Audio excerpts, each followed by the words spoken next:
Malaria. Malaria Plasmodium के द्वारा फैलता है, जो कि एक प्रोटोजोन होता है, बहुत छोटा प्रोटोजोन होता है, स्पोरोजोट्स में आता है, sporozoites. Different species of Plasmodium P vivax, Plasmodium vivax, Plasmodium malaria, Plasmodium falciparum. तो ये डिजीज फैलाने वाले कुछ प्लाज्मोडियम की स्पीसीज होती हैं। Malignant malaria caused by Plasmodium falciparum. तो ज़्यादा जो बीमारी ज़्यादा फैलाई जाती है वो प्लाज्मोडियम फैल्सीपैरम के द्वारा फैलाई जाती हैं। मैलिग्नेंट का मतलब फैलने वाली डिजीज। लाइफ साइकिल क्या रहता है प्लाज्मोडियम का? रिक्वायर टू होस्ट, तो इसको दो होस्ट की जरूरत होती है, एक ह्यूमन और एक मॉस्किटो। मॉस्किटो में फीमेल एनाफिलीज मॉस्किटो है, वो चाहिए होती है इनको अपना लाइफ साइकिल है पूरा करने के लिए।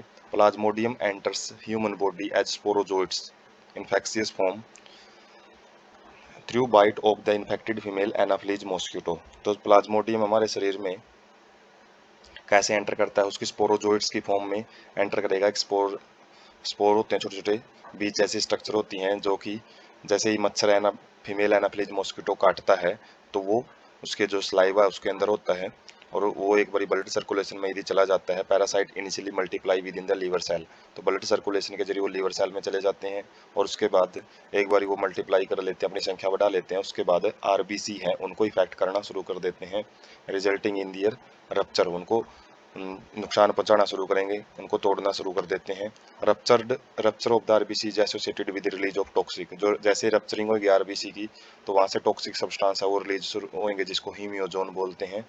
काज चिल एंड हाई फीवर, इसी की वजह से जो लक्षण है, जो ठंड है कंपकपाती हुई ठंड लगेगी और हाई फीवर बुखार भी रहेगा। रिक्वरिंग एवरी 3 to 4 days, जो कि बीच बीच में कुछ टाइम हुआ उसके बाद ठीक हो गया, कुछ शाम हुआ, इस तरीके से अलग अलग टाइम में वो जो बुखार है वो होता रहता है। Through mosquito bytes enter mosquitoes body and under को फर्दर डेवलपमेंट, और जैसे ही एक इन्फेक्टेड पर्सन को फिर ये मच्छर काटेगा तो इसके मच्छर के जो शरीर के अंदर वापस चला जाता है और मच्छर में आगे की जो डेवलपमेंट है वो होती है। Parasite multiply within them to form sporozoites that are stored in their salivary glands.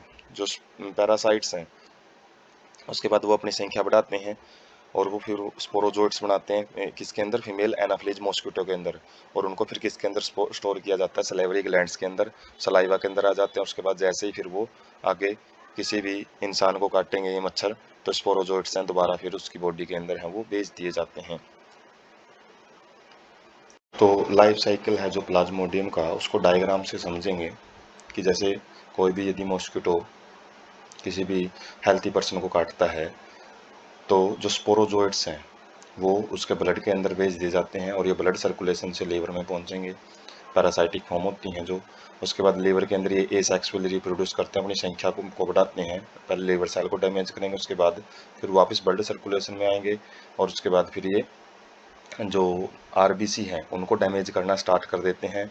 और जैसे ही आरबीसी को डैमेज करेंगे तो आरबीसी से ही एक ऐसा टॉक्सिक सब्सटेंस हीमियोजिन बाहर निकलता है, जो कि सिम्टम्स वगैरह हैं वो शो करता है, फिर शरीर के अंदर फीवर वगैरह है वो उनसे आते हैं। उसके बाद जो आरबीसी के अंदर ये जो प्लाज्मोडियम है वो अपना गैमेटोजेनेसिस है वो बना करता है, गैमेट्स बनाएगा, मेल और फीमेल गैमेट्स। इन मेल और फीमेल गैमेट्स को फिर जब मच्छर काटेगा वापस तो वो मेल फीमेल गैमेट्स हैं वो गैमेटोसाइट्स की फॉर्म में मच्छर में चले जाते हैं। उसके बाद जो मच्छर में फर्टिलाइजेशन होती है, और उसके बाद फर्टिलाइजेशन के बाद जो स्पोरोजोइट्स फॉर्म बनती हैं, स्पोरोजोइट्स वो वापस फिर सलाइवरी ग्लैंड्स के अंदर स्टोर हो जाती हैं, और जैसे ही फिर मच्छर काटेगा इस तरीके से फिर एक हेल्थी इंडिविजुअल में जाएंगी। तो यहाँ से हम देख सकते हैं जो एसेक्सुअल जो फेज होता है लाइफ साइकिल का वो मच्छर इंसानों में पूरा करता है, और जबकि मच्छर के अंदर जो होता है वो सेक्सुअल जो फेज है वो पूरा करता है। सो सेक्सुअल रिप्रोडक्शन है वो इंसेक्ट के इनके मच्छरों के अंदर होती है।